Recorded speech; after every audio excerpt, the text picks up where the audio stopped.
The good old clap, take one. That's right. How many of you knew what you wanted to be when you were 7 years old? I did. I wanted to be a world champion. Hey, is there honesty involved in this podcast? Can we be honest? You can shut your fucking lips. And then I'll just say, put them up, what? Let's go. He's like, you look too pretty on the wave. Get ugly. We can talk about DMT if you want. I thought you were boxing. Hunter Jones joining us for the lineup today. Thanks so much, man. How are you doing today? Where are you today? Who are you with?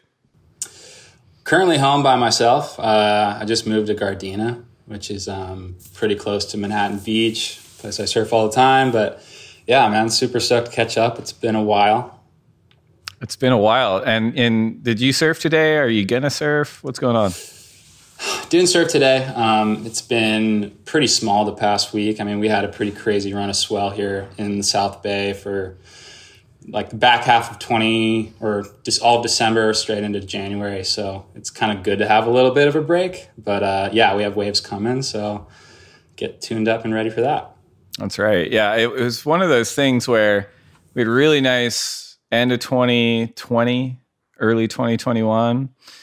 And then I think that last swell that hit, because it's, you know, we just kind of look at Hawaii and go like, okay, well, there's waves there. We should be getting waves soon enough.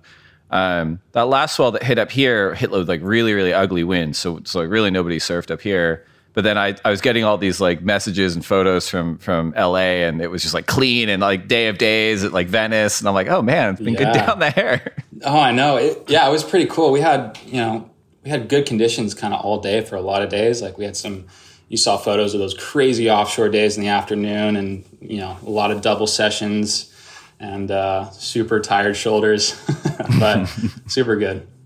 Yeah. And, you know, you mentioned it's been a while since we've seen each other, and I was in advance of this podcast, I'm like, when was the last time I saw Hunter? Because the background for everyone is that we used to work together. You used to work at the WSL.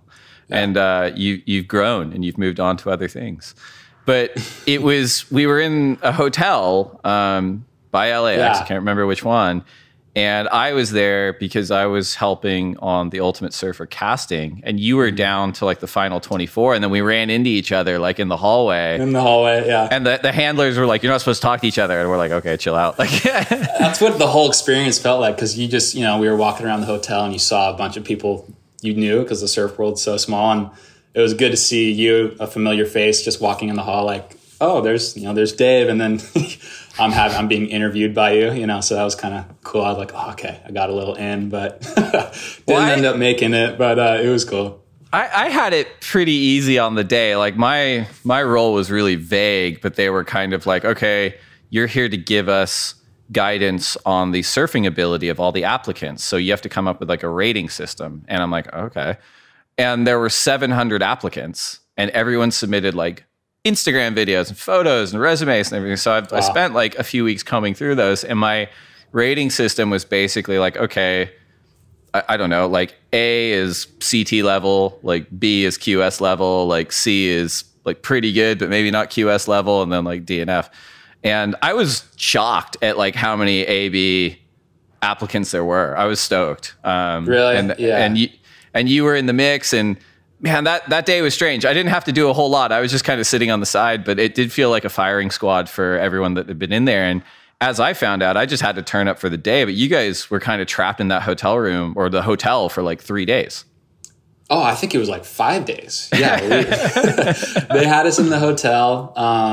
I don't think we had like room keys. Like we were locked in our room, and you know, we had room service, and that was kind of it. But it was cool. A lot of working out, I was able to have my computer and get some stuff done. But yeah, it was cool. Like for me, I was walking around the halls and, you know, seeing like Koa Smith and Luke Davis, and I was like, whoa, like it's kind of gnarly, but it was really cool to be in the mix and just to have the opportunity to maybe be a part of the show. And I'm stoked to see it come out eventually. Dude, and this was before COVID. Like you guys were locked in your hotel room before COVID. You got to warm up to what the future was going to bring for us. I know, right? Yeah, I think it was like just in the midst of it. I mean, we had the COVID testing and all that, but yeah, definitely got a little taste of the future. Yeah, I mean, obviously didn't get to play favorites or any sort of conflict of interest, but I think like talent-wise, you could have easily hung in the show. So maybe next season, we'll see how it goes. Yeah, hey, I'll be there for next season. You can bet on that for sure. How's I wanted to ask you, what's going on with the tour? I saw some announcements. Do you have an update there? Yeah, we do. It's timed pretty well, I guess. Yeah, it's been pretty crazy. Like we were in Hawaii, and we were doing everything we could to get the tour up and running. And we always kind of looked at, I think this year is like the Fury Road season. We're like, it's going to be bumpy, and it's been bumpy. Obviously, Hawaii was a little bumpy, and then I think like COVID continued to impact. We had to cancel Sunset, we had to postpone Santa Cruz, and we quickly pivoted to Australia. And we're like, okay, what can we do there?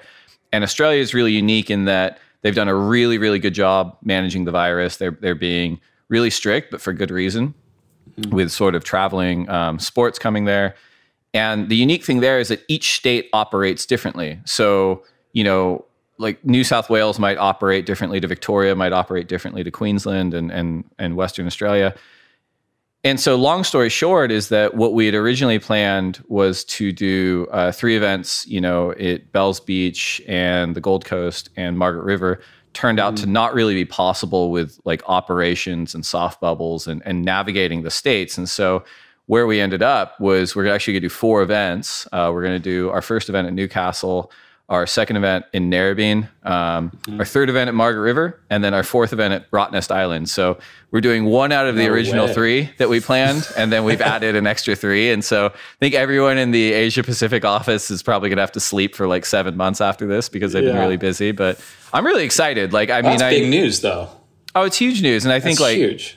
The surfers are just pumped to go surf again. And some of these waves are really, really interesting and really high quality. That last spot. Yeah, Rottnest. So it's like a tiny island off the coast of Fremantle, and it's got a really good couple of spots. Strickland Bay, sort of reef break, like pretty similar to what you see down in the Margaret River region. But yeah, it's gonna be wild. I've been to Newcastle a ton. I love going there. Like I think the waves could be really good there. And then I actually lived in Narrabeen when I was a little kid. No way. And before I surfed, but I've been back there a lot, and that's a really fun wave too. It's got a rich history. So yeah, I think the CT is going to be big time in Australia. So did you watch in Hawaii? Like, did you watch the men's and women's events? What were your takeaways? Of course. Yeah, no, that was amazing. Just so good to see, live surfing back. And, I'm such a fan of the WSL and all the events and fantasy. And it was just cool to get that taste again and, see John win pipe and, the women at pipe, and it was just stoked for all the work you guys are doing, and I know that takes a lot. So, cheers to you guys, and super stoked to see the Australian leg of the tour get underway. Yeah, I was talking to a friend of mine, and they were watching kind of the clips coming out of Hawaii and the performances in Maui and then at Pipe, and they were like, well, it looks like every single one of the women have been like training in the gym for the entire off year. And they're like, it looks like some of the guys kind of hit like the dad bod season where they were just like, yeah, maybe I'll just turn up and train. And I was like, it's probably a fair point. I like the observation.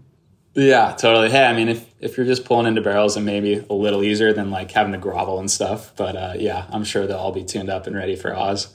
Well, and the funny thing is, a lot of them are dads now, so like I can empathize. I've got 7-year-olds. I know how it goes. Yeah, for sure. Well, let's go back to 2020, man. Like, I think the other time I saw you, actually, it must have been later on. We saw each other at Bay Street during one of the BLM paddle outs. But what was your year like? And like, I guess maybe give people a little bit of background in terms of like, what's your day to day? What's your job? Like, how do you make a living? Like, who is Hunter Jones? Post WSL, I think is the question. Post WSL. Yeah, man, 2020 was a good year, an interesting year for all of us. What I do, I'm a video editor, content creator. That's kind of what I was doing a lot in 2020. And obviously surfer, aspiring professional now, just went pro with Body Glove. But doing a lot of video editing and trying to stay busy. I did some stunt doubling. I did it for a show called Outer Banks on Netflix, which is a cool opportunity. I put out my first surf film called Still Dreaming. That was a big kind of push. We were all indoors for so long, so I kind of like cracked down and put that thing out and made that thing happen, which was cool. And I ended up getting on the cover of South Bay Magazine, which was really cool and a privilege. And, you know, being that's where I grew up, it was just cool to have that as part of the resume. And yeah, man, just always try to make something happen regardless of your circumstances. Yeah, I'd heard that. I mean, it was sort of a boon year for creatives who, you know, they'd be like, oh, I've put off writing the script, or I've put off making this edit, or I've put off writing the novel. Like, and people for the first time had time to do that. I didn't write a novel, so I didn't get that done. But I mean, I think that's right. Like, and it's funny when you kind of listen in or you hear about how people navigated the year and navigated the work from home thing and just navigated the like, now I have this time because my social life's been curbed or my commute time's been curbed, and people focusing in on those projects. Do you've recently signed with Body Glove? Congratulations to Body Glove. Actually, I think it's sort of where that needs to go. But you're a very high level surfer. You're a young guy. You're a creator. You know, do you consider yourself at all a professional surfer? Do you have kind of aspirations to develop and put out more film content, to do contests, to do Ultimate Surfer, whatever it is? Like, is that still a huge driver for you in your career path right now?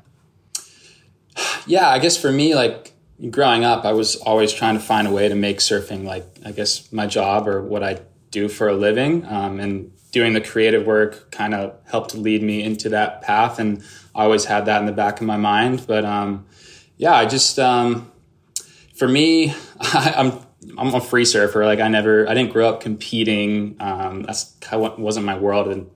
And for me, I'm just trying to, you know, take it as far as I can and travel and create videos along the way. And yeah, I'm just fortunate to be in the position that I am right now. Totally. Well, let's talk a little bit about where you grew up, because I grew up in Southern California most of my life. Yeah. Orange County, then went to school in Santa Barbara, and now I live in Ventura.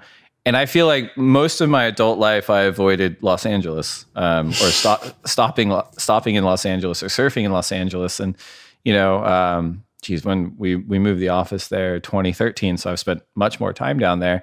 It's a unique place to be a surfer. Describe what it was like for you growing up, and if it's changed at all between then and now for you.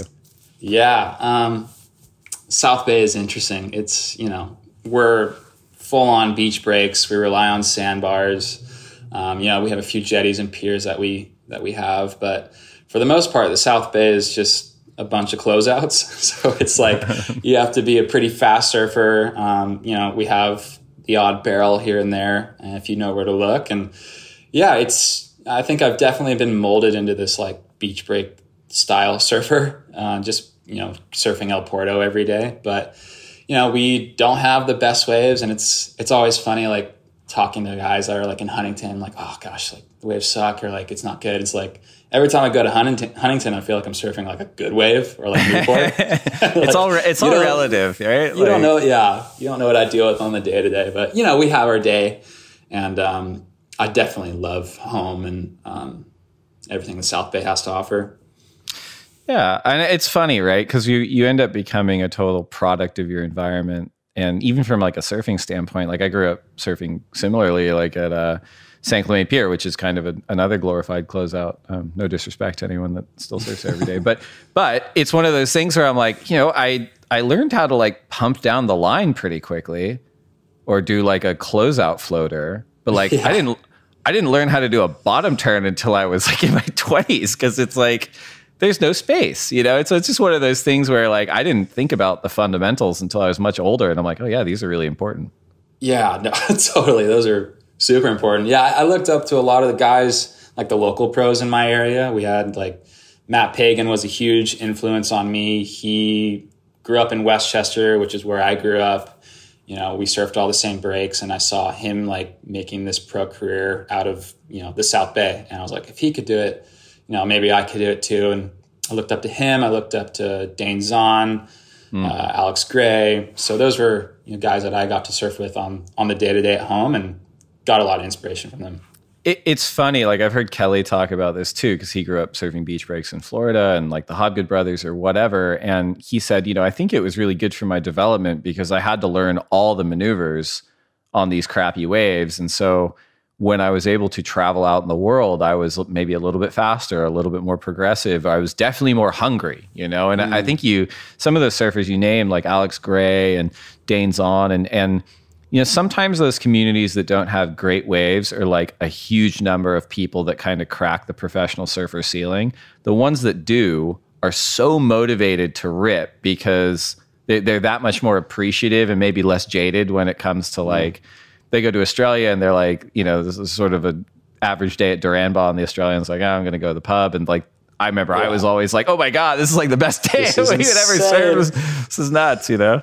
Totally. Yeah. I mean, anytime I'm able to travel outside of the South Bay, or even if I'm going to like Malibu, Third Point, or Uppers or something like that, it's just like you get such an opportunity to like draw out a turn or actually try a bottom turn. Cause, you know, here in the South Bay, it's really fast waves. And I think that helped. Like, I really like to do airs and stuff. So, you know, that's kind of, you're pumping down the line, doing a floater or doing a quick snap, and that's it. But yeah, it's a good place to grow up. It's interesting because I was talking to Pat O'Connell about this the other day, and it was this conversation around how, you know, you look back a couple decades or 3 decades ago, and just speaking for California as a sample set, you would have like very high level professional surfers kind of at every beach, you know, like there'd be a bunch that would come out of like, you know, Carlsbad or La Jolla area. There'd be some that came out of San Clemente and Newport and Huntington. There'd be some that come out of LA, and then, you know, Ventura, Santa Barbara, like, you know, Morro Bay, like Santa Cruz. And he was saying, you know, now it's like all these kids that want to be professional surfers are kind of gravitating and moving towards basically San Clemente to surf lowers every day. And he's like, I don't know. He goes, and so you kind of get all these transplants that are there because it is kind of the best wave to develop on.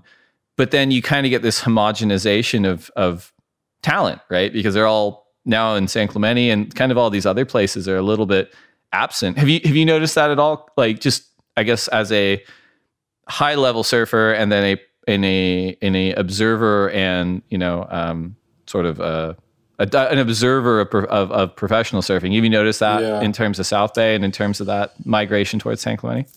Yeah, I mean, you know, we've obviously seen guys like Felipe Toledo and Jordy move there, and it's, you know, it's good to have such a high performance wave, you know, every day.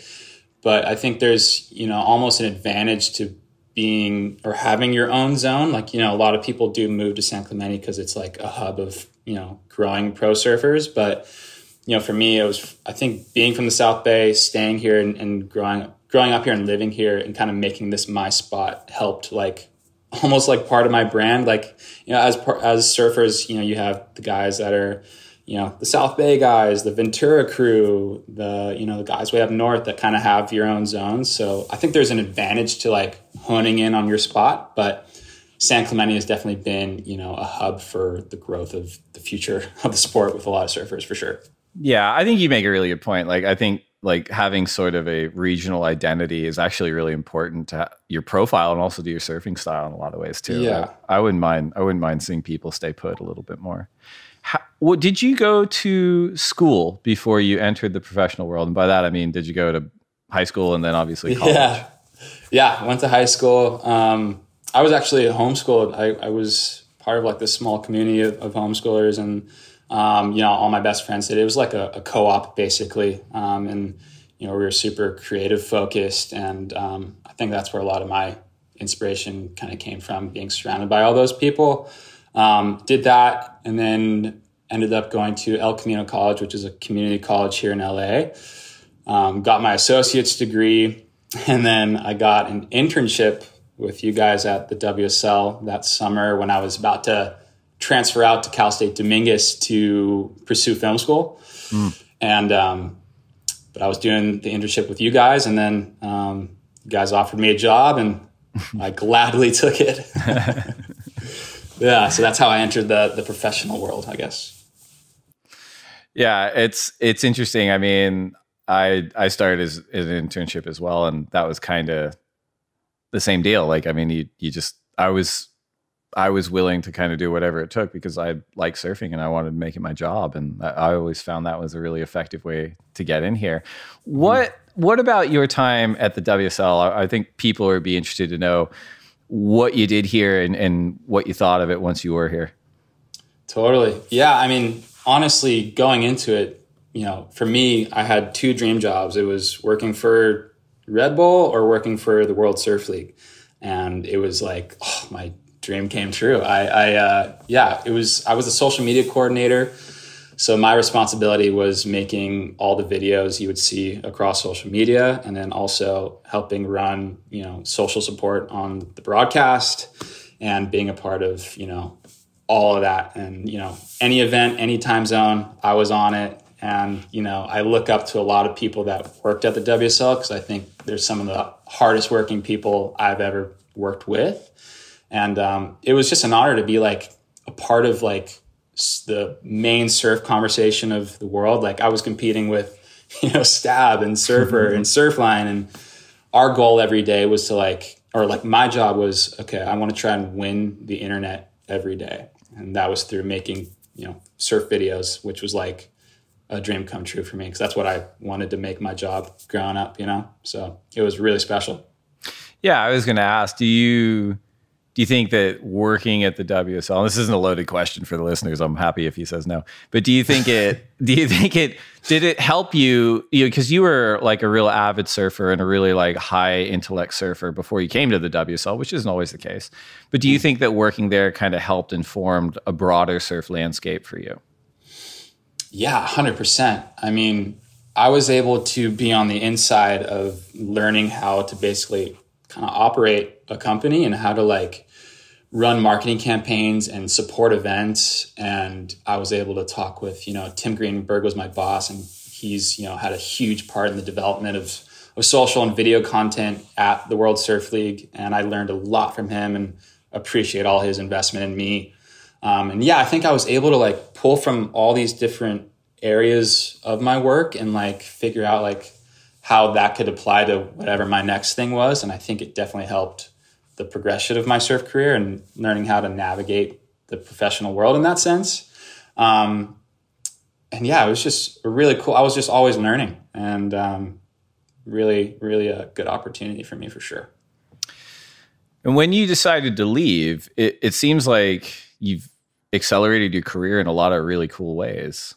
What was the decision like for you to be like, okay, look, it's time. I'm asking for myself because I've been there for 16 years and I need some insight on when I'm supposed to leave. But you know, like, what was it like for you? Because obviously, you know, we've had this conversation on the podcast a few times, just in regards to surfing, and I think Ryan Callanan said it, and I'm going to use what he said and apply it here. But he was talking about like he's got pretty serious knee injuries, sort of bone injuries. And he was saying that surfing's so hard to say no to, you know, because you love it so much. And it's like, you're always saying yes to like another wave, another session, another trip, another contest, because like, how do you say no? But he goes, it ends up burning you out. And so I think of the WSL similarly to that a lot of times, where it's like, okay, well, how do we say no to this job? Because it is, you know, aspirationally, this really, really cool and impactful thing we can do. But I'm curious what your thought process was when you decided to leave, and what your first steps were after that. Yeah. Well, that is kind of a loaded question, but I will say leaving my job at the WSL was like one of the probably hardest decisions I've ever made. Like I genuinely loved my job, loved the people I was working with. I was able, you know, to travel with the tour.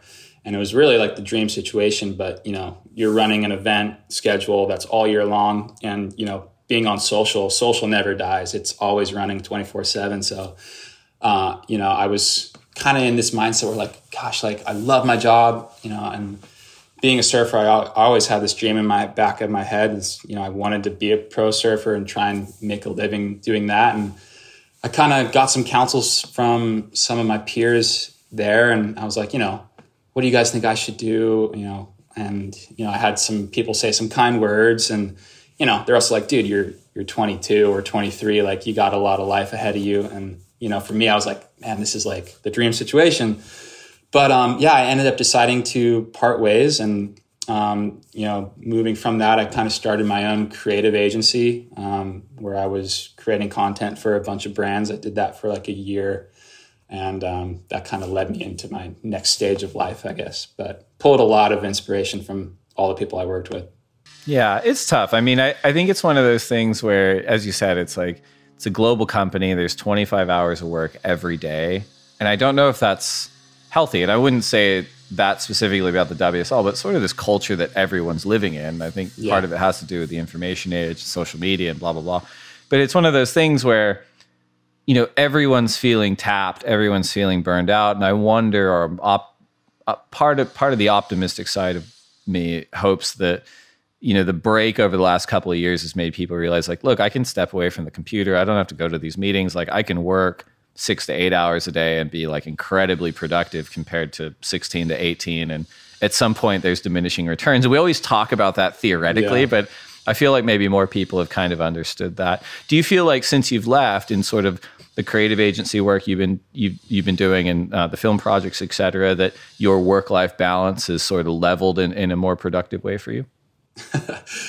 Honestly, it's kind of the same in a way. Yeah, like, sure. I pretty much am working 7 days a week. Like it never stops. I mean, it just, my focus kind of just went to something else. Like, I think, you know, the reason leaving, like, I was like, you know, I accomplished this one goal. Like, I wanted to work at the WSL one day, and I always wanted to like try and pursue surfing. So I was trying to make all these other things work in the midst of that. But I was like, okay, let's just like dive into my passions and like try and make this next thing work. But I think my work-life balance is, you know, I enjoy working. I feel like if I'm not doing something, I'm not progressing and I'm not like making a difference. So I try to push myself, and, you know, that's part of the game for sure. I think it's fair. I kind of tracking back to the Ryan comment, and something that I struggle with a lot too is, I think, you know, sort of the old, like, what is surfing? Like, what is a surfer? And it's like, it's more than a sport. It's more than a lifestyle. It's sort of this identity component. And I've struggled a lot in my life, like, with blurring like personal and professional. It's like, okay, like if I have a shitty day at work and I work in surfing, when I go surf for myself, is that going to suck? Like, you know what I mean? Or like, totally. Or vice versa. And I think it's just one of those things too, where it's like, it's very hard to kind of say no, because you go like, this is who I am. I give a shit about this. I want it to be good. But yeah, I'd imagine you're still caught in that, because it's not like you're not working in surfing right now. No, yeah, I'm definitely still working in surfing. And it was cool. Like, now I get to watch competition and all that from, you know, just from the computer, opposed to like running the broadcast and social. So I'm just stoked to see surfing come back, and love all the stuff you guys are doing and all the content you're doing. I'm just inspired by it all for sure. Do you have like an anonymous Twitter handle where you can attack the judging if you want, or? No, not at all. But I always love reading the trolls and like seeing what people have to say. It's pretty hectic. Yeah. We're kind of in this really interesting new era for the championship tour. Who do you think on both the men's and women's sides, like who are the ones that you think are really going to make a move? I wouldn't say just this year, but let's just say the next 3 years. Ooh. I want to see Felipe Toledo win a title. I think if he could, you know, just hone in on what he's really good at, and, you know, being that we might have a different kind of type of tour this year, I think he might be able to, he can perform on anything and pull out, you know, 8s, 9s, and 10s on any kind of wave. So I think he has a lot of opportunity. I also would like to see Kolohe and Dina do well, you know, being from the US and like supporting someone like him. I feel like I can back him. So I'd like to see him do well. I think Carolyn Marks is like the future of women's surfing, and like she just rips so hard. And I think, you know, her backside is so good, and I like study her surfing. So I think she'll be a force of like crazy surfing for the next few years for sure. Let's take it back to Los Angeles for a second. Obviously, it's a hub for the entertainment industry.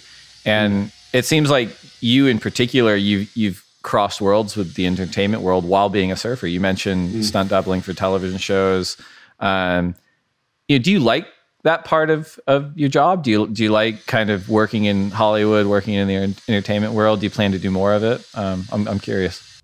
Yeah, it's interesting. I mean, I definitely like it. I think you know, being a stunt double was cool because it was literally just surfing. Like, my job was surfing. I got to be a Netflix stunt double for a show called Outer Banks, and they flew us to Florida. We surfed all day, and I was also a stunt double for HBO's Ballers, and they like shut down Huntington Pier and made it look like the U.S. Open. And my job was basically like, all right, you get to burn everyone all day and catch whatever way. So that was cool. But yeah, I think being in Hollywood's fun. It's kind of helped me like find ways to be good at the other side of surfing, which is, being in front of a camera and being comfortable with that and having conversations and not just being a surfer. Like I wanted to be really well-rounded and good at everything. And, I can make videos. I could be in front of a camera, surf breaks, being a host for you guys was rad. And I can also ride a wave. So I don't know. I have a lot of fun with that side of it too. It's really interesting. Like, I think like navigating Hollywood is like, it's almost like its own language in a lot of ways. It's one that I don't feel like I've cracked, but I know it exists. Do you feel like Hollywood, either through the shows or the movies, has gotten surfing right yet? And if so, what do you think's gotten closest? I have an answer too. I'm just curious as to see what yours is. That's a hard question. Most of the time Hollywood gets it wrong. Like you see it, like as a surfer, we look at surfing so much different than the normal consumer. It was cool to be a part of Outer Banks. And then it was me, Mason Barnes, and Mia Collins, all like pretty good surfers. And they definitely got it right. But most of the time it's kind of like kooky and like, oh, that's not right. Or they're riding a weird board or whatever. What's your take?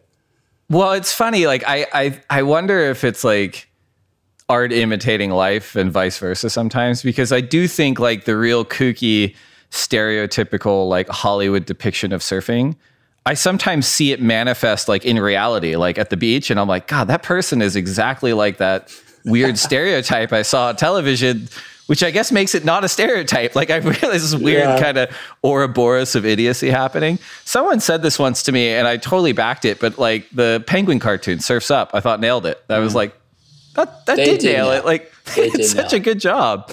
I'm partial to North Shore. My neighbor's Greg Harrison, so Chandler. Oh, heck yeah. A big fan. But yeah, I always think there's so much room there. Like, cause I think it's just one of those things where it's like, it's so interesting, but then when you kind of get outside of surfing, it becomes impenetrable, and the attempts from Hollywood to harness it haven't been that great. But I always think of it as like, man, if anyone ever tries to get it right, like, I don't know, like I've always like, if Tarsum Singh or someone took a crack at it, like what would that look like? Or like Paul Thomas Anderson, like what would that look like? Would it hew really, really true to what surfing and surf culture is, or would it be like another version of the stereotype, which would hurt? So I don't know. I'm always curious. It's interesting. And I heard some like things people talking about like in Hollywood now with the use of surf pools or wave pools, at Palm Springs, they're talking about we could just throw a green screen behind the pool and just get the right surfing shots and like be able to pull off, Hollywood surfing a lot easier than the current process of like actually having to surf, having a scheduled time where you're shooting, maybe not getting the right waves or whatever. But I don't know. I think the future of that is like looking bright for sure. Yeah, that's really interesting. I mean, I think like the same thing's been said about the Surf Ranch too, right? Because I always have my eyes open anytime I kind of grace like proper Hollywood projects like The Ultimate Surfer, or like probably what you've seen in the work you've done, where it's like, wow, this is a lot of people that work on this thing. This is a lot of money that go into this shoot. This is bananas. No joke, yeah. And when they're trying to get surfing shots, and it's like, well, we could go to the ocean and like really roll the dice, or we go to a wave system and like guarantee we're getting what we need. It's like, I understand the math there. Yeah. I think wave pools are a huge shift in the future of professional surfing and surfing as a whole. Yeah. All right, we're going to take a quick break to get a word in from our sponsors. And when we come back, we're going to dive into some more topics. All right, let's bring it back to some of the projects that you're working on right now, because you've got a pretty full dance card. You're doing One Planet, One People with Rye Harris and Selema Masekela. You're working on the Color the Water board collaboration with Rye Harris. You got the Body Glove thing. Like, talk to us a little bit about these projects and, where they came from and what your intentions are with them. Yeah, it's cool, man. I feel like I'm in a a cool position, just being, a biracial surfer and, finally making, a living out of surfing, I guess. And I feel like for me, I just want to be like a role model and hopefully kind of try and inspire the next generation of surfers.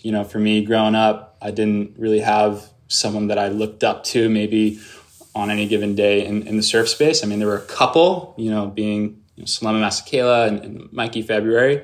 But for me, I just want to like be a role model and try and, kind of build up that next generation of, I guess, diverse surfers or anyone really to just like follow their dreams, because that's what I'm doing. And yeah, with that, it's cool. I'm working with Color the Water and Ryan Harris. Ryan Harris and I have a board model that we've collaborated on called the HJM. And for any purchase made on that board from Ryan for 2021, we're going to give $100 to Color the Water, which is an organization out of Santa Monica.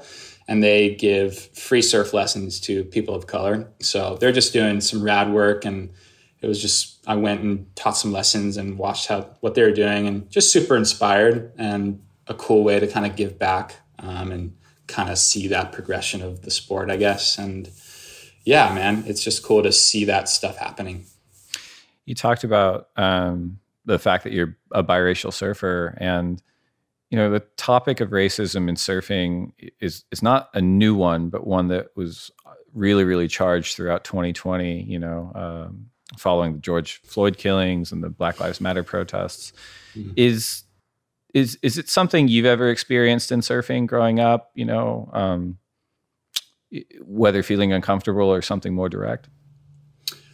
I think I've definitely, had my fair share of interesting experiences in the water. I've been called names, whatever, but I think every person deals with stuff, and it's about how you react to those things. I think a lot of the times when people are saying rude things or crude things, they're just trying to get a rise out of you. And for me, if I'm like going to feed into that, that's not going to help. I try to like flip the script and come at them with love and give them like the response they wouldn't think. So it's like, whoa, like maybe that kind of shocks them and like can just change the narrative, and like, yeah, I mean, last year was interesting, man. I think for me, seeing what the ocean is, like the ocean accepts all of us. It's like nature and the ocean are this equalizing healer almost. And,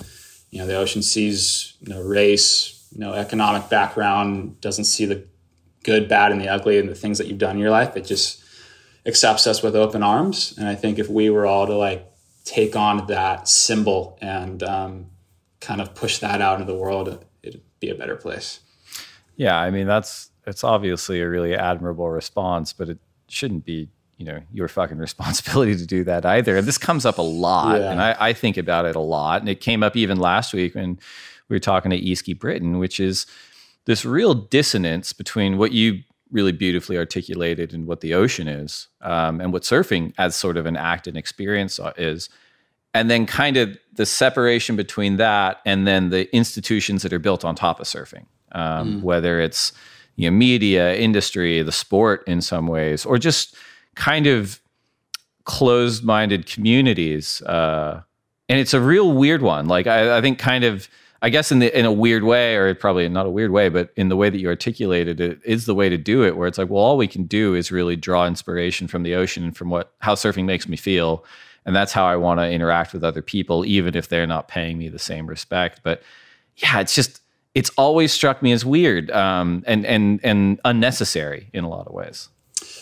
Yeah, I feel like it can be a little unnecessary too. Like I don't look at people by the color of their skin. I look at people by the content of their character. That's what MLK said, and it's interesting. I mean, sometimes people look at another person and that's all they see. But yeah, it's I had a lot of people asking me like, what can I do to help? And it was interesting. Like I don't know, but myself, Ryan Harris, Selema Masekela, and Danielle Black Lyons, kind of in the midst of the heat of last year, we had a lot of people asking us like, how can we help? And we basically started One Planet, One People, which is a collective activation supporting climate action and racial and social equality. And basically what we did was create a hub of information, of sources or resources that we trusted. And we're pushing people to that. So things that you can support, nonprofits, organizations that fall under kind of our core values. And basically just trying to be a hub of positivity and stoke. So yeah, it's been really cool. And I get to work with people that inspire me. Like, it's cool now working with Selema, like years later, when as a kid I grew up with like, oh, like one day I want to be like him, or like, so it's pretty cool. Yeah, Selema, he came on and he said the exact same thing of like, yeah, a lot of people are asking like, how can I help? And it is one of those things where it's like, okay, like it shouldn't be on people of color to carry the responsibility and have to figure that out for other people either necessarily. But yeah, it's totally appreciated. I mean, to be completely candid, like we went through the same process on this podcast where it's like, the George Floyd murder happens and it's like, holy fuck, like I don't want to talk about surfing. Like I do not want to do it. And I know sadly, it was not a unique situation. And we really racked our brains to be like, well, how do we address it? Like, what do we do? And the realization is like, well, we haven't done anything. We haven't done enough. So we actually don't even know where to go to ask, like I listened to the Bill Simmons podcast a lot. And I listened to them struggle with the same thing. And the way they approached it was like, well, we want to incorporate more diverse voices onto our podcast platform, right? But they already had the benefit of working with diverse voices on the platform. You know what I mean? And I'm not saying that as like, oh, it's easy for them. They ended up doing the right thing, but it was like, we were so far behind even that in the sense of like, well, where do we even start? So it's frustrating. I was wondering, has your experience in this space and what you just outlined from 2020, did that inform the film that you're working on with Matt Davino at all? Yeah, it's exactly kind of where it came from. Basically, we kind of want to just kind of tell the story of how surfing started. And the film is still to be named. We're figuring out, we're in the midst of production right now. But yeah, basically we're talking about kind of where surfing started, how segregation kind of maybe had an influence on surf culture as a whole. And basically trying to show the gist of it is showing modern profiles of people and how diverse people or people of color are now changing the current landscape of surfing. Like, you have the Brazilian Storm who have kind of rocked the professional surfing world. You have people like Kanoya Igarashi, who's, the first Japanese surfer to win a CT. And then, people like Ryan Harris, eco board shaper and changing, kind of the current landscape of surf. So yeah, I'm super stoked on the progression of the film. We're in the midst of it right now and excited to hopefully have it out by the end of the year. But yeah, to your point earlier, it's interesting for me. Like, I have a lot of people asking me like advice on how to handle all this. And for me, being a person of color, being biracial, like I'm still trying to figure it all out too, in a way. And like, it's, you have a lot of media and press, and it's just an interesting position to be in. But I think we all just need to love each other a little bit more. And I think that's kind of the root of it all. There's a lot of division and a lot of people taking sides. And I think we just need to love each other. Yeah. Well, dude, I think you channeling that in hugely productive ways, and you rip. So I think you just keep doing you, man. Oh, appreciate that, Dave. So now it's time for our top 5 power rankings. It's a new segment we've been doing for a couple of weeks now, and we thought we'd have a little fun this time. We talked about some of the side projects you've been able to work on and some of the cool stuff you've done in the past. So as an individual who wears a ton of different hats, we're hoping you can give us your top 5 odd jobs and side hustles while trying to make a living as a surfer. Can you start us off with number 5? Yeah. This is fun. Number 5, we kind of talked about it, but I had a creative agency that I was running for a year. It was cool. I was able to work with Glory Kickboxing. I made a commercial for them. I've made music videos. My brothers are music artists, and I had the opportunity to make a project or a music video for them. So I've kind of been in the creative video editing marketing space, and that was like one thing I tried to do in the midst of trying to make the whole surf thing work. So that's probably my number 5. I like it. What's number 4? Number 4, Surf Breaks host. That was super cool. Got to do that for a whole year, and it was cool. I came in, and I remember the casting. There's a handful of people, and I remember doing the casting and like reading a script off the teleprompter and feeling like I totally like didn't make the cut. And Dave Finger came up to me and was like, "Hey, like we like you. Let's keep this going." And then I became a host for the show. But yeah, that was super cool opportunity. Yeah, tryouts are always a pain in the ass, man. Yeah, definitely. Number 3, the surfing stunt double work was really cool. And then number 2, I've been a hand model a couple times. Okay, all right. Some of the most interesting work. We're gonna stop there for a moment. This is straight out of Zoolander, man. Talk to us about hand modeling. You're like the David Duchovny's character. It's crazy, man. You think so? Like half the time they're just like it's for food. So half the time they're just prepping the food. It makes sense. And it's like the whole time is like making, they're gluing the cheese on, making sure the patty's right. And then I come and I literally just put my hand on the plate and that's game. It's that easy, but go on. Let's see the hand. I want to see the hands. You got to hold them up. It's not that pretty. That's pretty enough, man. I'd eat a burger that was next to those. Yeah, I mean, they had me full on shave my arms. Like it's pretty next level. So okay, well, I need to know more.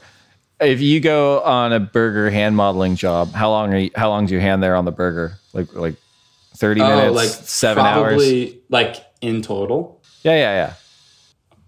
Probably like 45 minutes worth of like a full day's work. But you're there for the whole day. Yeah, because they're like making these meals and they have to look fresh. How many burgers have to go next to your one hand to get the shot, or during a whole day? Well, there's probably like 2 burgers that they're always just like putting a little heater on and making it look like it's glazed, and they're doing the lighting off of it so it looks perfect. But really, that burger's been sitting for like ever. Yeah. Okay. All right. I get it. I was gonna say this sounds like this has got to be up there for a side hustle because I can't imagine it takes that much time. But a whole that's tough. Yeah. Hey, it's a pretty cool gig. I enjoyed it. All right. What's your number 1? I want to hear it. Number 1 is I do a lot of haircuts, and I did a lot of haircuts. I've been cutting all my friends' hair since like I was a teenager. And we kind of started off doing it just for fun and like screwing up each other's hair. And I guess I kind of just had a liking for it. And I basically cut all my friend's hair now. I've cut my friend's hair for his wedding and like all the groomsmen. But yeah, it's interesting. Like I just enjoy it. And I haven't had any lessons or anything like that. I just fully self-taught and definitely had some errors and miscuts growing up. It's definitely an odd job, I guess. Yeah, right. So what, you're doing this in quarantine? People just kind of text you and then they Squarespace, they do the Square thing, or they Venmo you, or how's this work? Yeah, exactly. I mean, I don't really charge all my friends, but if I get like a little referral or something, I'll have them Venmo me or something. But yeah, I mean, I've been doing it ever since I was a teenager, and more recently just like having people come to the garage and put some music on, give them a beer and chat and cut their hair. It's a pretty good time. I like this. I'm gonna go with a deep pull on this one, and that is that early aughts San Clemente goofy footer Drew Ventura, Ripper, rode for Mata at the time. Mm-hmm. I remember I wrote a story on him for the San Clemente Times once, and I asked him what he'd be doing if it wasn't surfing. He goes, "I'm obsessed with cutting hair. I want to be a barber. That's my life plan." And my understanding, based on my Instagram research, he and I are buddies, is he's in Buffalo, New York, and he's a barber. No way. Yeah. So, man. Hey, good stuff, man. Big things in your future. I like this. Thanks. Hey, man, I mean, I would potentially go to barber school if all else failed. It's fun. I enjoy it. People always need haircuts. Those are great, man. Let me know when you're ready for one. Yeah, well, we'll do that after the show. So speaking of Instagram, we did throw out questions to the Instagram community, and we got several 100,000 back. We threw them, and we ended up with 3. So these are from the Instagram community. First question is from EdKirk87, who asks, who's your favorite surfer to work with on film projects and why? Follow-up question, so he's getting 2 for 1. And who would you most like to work with? Ooh. Interesting question. That's a good one. I worked with Greg Browning, who is somewhat a surfer and filmmaker that I've looked up to my whole life. He helped produce my Welcome to the Team Body Glove video that we just did. And it was just really cool. He made it feel super easy and like super comfortable and like no pressure. And that's always a good environment when you're on a shoot or trying to like get a surf clip or something. So loved working with him, and someone to work with on a film.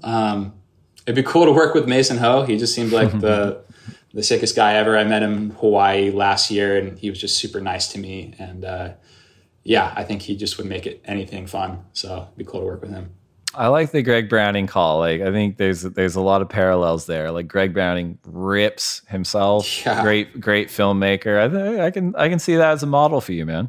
Yeah, no, I look up to him a lot. He kind of did what I wanted to do. He was a pro surfer and a filmmaker, and he made it happen. He did the drive-through series, and fortunate to work with him, and inspired by him for sure. Awesome. All right, second Instagram question. I am Jill 2 asks, The Bachelorette, can you give us some insight into behind the scenes of what night 1 was like? This follows up. Like, I've heard it's a really, really long night of filming, but they make it seem like it's only a couple of hours. What's the truth? Are there any behind the scenes stories you can share there? Oh gosh. Yeah, man, at least to start, that whole journey was so interesting. I mean, how it happened was I got DM'd on Instagram, like, hey, would you be interested in being a part of the Bachelorette? And I was like, oh yeah, let's try it out. And then ended up making it as the cast, and it was pretty nuts. But any inside scoop, night 1, they start filming at like 8 at night, and then it ends around like 8 in the morning. So it's you're up all night into the morning, and like it ends and the sun's rising, An interesting inside scoop, like when in the beginning of the show on episode 1, when everyone comes into the limos, it looks like it's 2 limos where all the dudes come out, but it's really like 8 limos that they just shuffle in and out. And man, it's reality TV is a whole other beast. You're basically just one of their pawns, and when they choose to put you here and there, that's how it happens. But it was the craziest thing I've ever done. What are you doing for 12 hours between 8 and 8? Are you just like sitting around talking to the other guys and being, it's cold, you want to get a coffee? Pretty much, yeah. Like everyone has their own producer. So, there's a cast of like 30 guys or whatever, and everyone has their own producer. So you're being pulled each and every way. You're doing interviews and just like talking with these guys. And we're all just trying to figure out what's going on too. Like it's just a trip. And you feel it sounds like most first dates. Yeah, pretty much. Yeah. I just felt like I was a part of this weird social experiment. All right, last question from the Instagram community comes from Tim Laney, and very concise. It's just one word: pipeline, with a question. So I don't know what that means. Like, do you like the idea of pipeline, surfing pipeline, watching pipeline? You take whatever avenue you want, Hunter. Pipeline. That's Tim Laney's my roommate, by the way. So I think he actually made the cut for this question. That's hilarious. Pipeline. I've surfed it a couple times. Probably one of the scarier waves I've ever surfed. I've only got a couple waves at backdoor. And I tried at pipe, but didn't make any. It's so gnarly. I mean, you see the reef, and it's super shallow, and it's extremely fast. And, the best of the best are out there. But I love watching competition there. And man, it's an intimidating wave. And I would like to get a wave there one day, but we'll see what happens.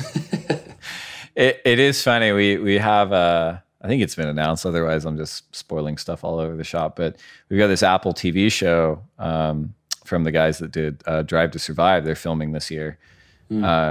And it's going to come out later this year or next year on Apple TV. And they were at Pipeline, and they're not from the surfing world, and you're answering all these questions. They're really smart and they're really nice, and they're like, "Would you go out there?" And it was like actually a solid day, and I'm like, "No, like none at all." They're like, "You could surf that," and I said, "Well, number one, probably not." But then even beyond that, like the actual takeoff spot at Pipe is like this shifting 6-foot square space, of like, if you're too far on the outside of it, you're not going to get barreled. If you're too far on the inside of it, you're not going to make the drop. And I said, so you've got this 6-foot space, and you got 50 of the best guys ever hunting that space. Exactly. And I said, there's just any wave I got out there would be something I shouldn't take at all. Like it'd be like everyone said, don't go. And I went, it was a nightmare. So yeah, it's a whole other, type of surfing. And I mean, you see guys like, I see this little bump coming up and it's like pushing towards Pipe, and then it becomes this really long backdoor wave, and you have to know the spots so well. And I pay a lot of respects to the guys that, surf that every day, and just being out there and watching it all go down is really cool. And anytime there's an event there, I'm always stoked to watch. Yeah, for sure. Well, those are good questions from the Instagram community. We do have one final segment. It is the lightning round. So we have 10 questions, and your job is to answer as fast as you can. All right, let's do it. If you could only have one board set up for the rest of your life, single fin, twin fin, thruster, quad bonzer, or finless, which would you choose? Thruster. Coffee or tea? Oh, coffee. Burrito or pizza? Easily burrito. Last book you read? It's been a while, but I don't know the last book I read, but a book I read that kind of really changed my life was Do Hard Things. Best surf film ever? Modern Collective. Or maybe let me say Step Into Liquid was like the first surf movie I saw, and I was like, I want to make surf movies and I want to be a surfer. So that, to me, might be one of the best surf movies ever. I like it. One wave you never have to go back to? Oh my gosh. I don't know. I have to think about it. If you only get to surf one wave for the rest of your life? Uppers. Best person to share a lineup with? My best friends. Worst person to share the lineup with? Could be my best friends too, to be honest. All right, last one. Finish this sentence. I will next achieve a state of happiness by... Waking up in the morning, making a cup of coffee, being thankful for another day of life, and trying to make the most of it. Hunter Jones, thank you so much for coming on the lineup. Where can people check your stuff out? You can find me on Instagram at Hunter Jones. I'm going to be dropping a little vlog on my YouTube soon. It's also Hunter Jones. But yeah, Dave, thank you so much for having me. I'm honored to be here and to have this conversation with you, man. Right on, man. Let's get some waves and you give me a haircut next time. Let's do it.